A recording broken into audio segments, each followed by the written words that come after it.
early morning today, tumulak na yung Captain Felix Oka na mothership ng Amusup.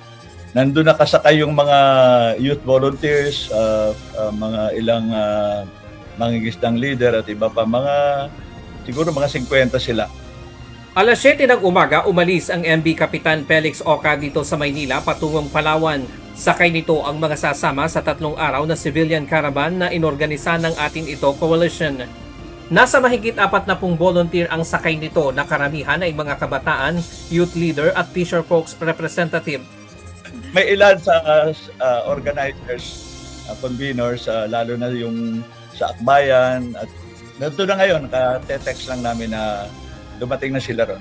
So tuloy, so far naman, okay na sa Coast Guard, okay na rin sa Westcom.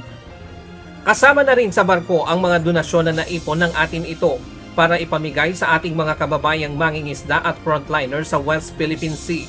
Bukas ng umaga, inaasahang makakarating sa El Nido, Palawan ang barko, kung saan sasalubungin naman sila doon ng nasa 100 mangingisda.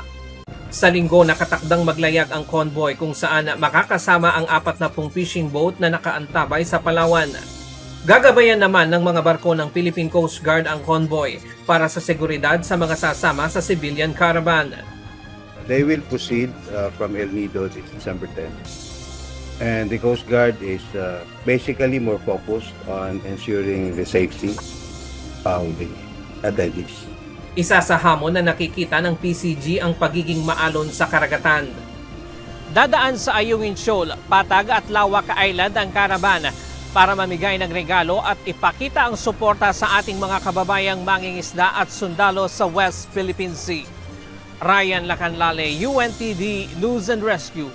Diyos ang aming sandigan, serbisyo publiko ang aming pinahahalagahan.